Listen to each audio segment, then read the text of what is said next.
இப்போ சப்பாத்தி மீதி ஆயிடுச்சுன்னா நம்ம இதை மாதிரி துண்டு துண்டாக கட் பண்ணி வச்சுக்கிட்டு ஒரு மிக்ஸி ஜார் எடுத்துக்குவோம். அதில்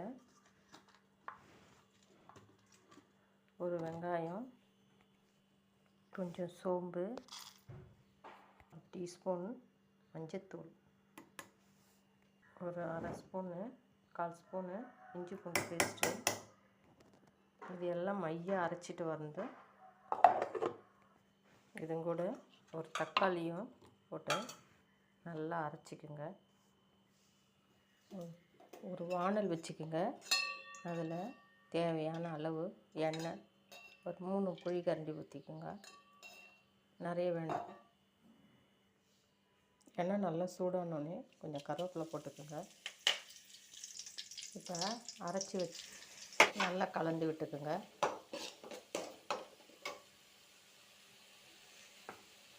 இதுக்கு தேவையான உப்பு 1/2 ஸ்பூனு. நல்லா எண்ணெய் பிரிய வந்துடுச்சு. இப்போ ஒரு 1/2 கிளாஸ் தண்ணி ஊற்றுவோம். நிறையா சப்பாத்தி, இந்த சப்பாத்தியை இப்போ இதில் போட்டுடலாம்.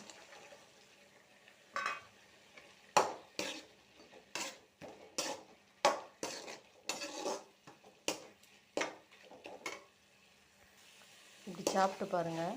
சப்பாத்தி சாப்பிட முடியாதவங்க கூட இது மாதிரி செஞ்சு சாப்பிட்டா சிம்பிளாக சூப்பராக இறங்கும். சப்ஸ்கிரைப் பண்ணுங்கள், லைக் பண்ணுங்கள். அப்போ தான் நான் போடுற வீடியோ உங்களுக்கு கிடைச்சிட்டு இருக்கும். வாங்க சாப்பிட்லாம். சூப்பராக இருக்கும்.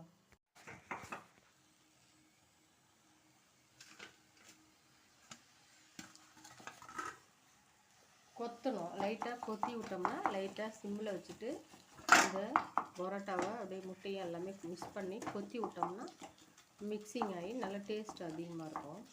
நல்லா டேஸ்ட்டாக இருக்கும்.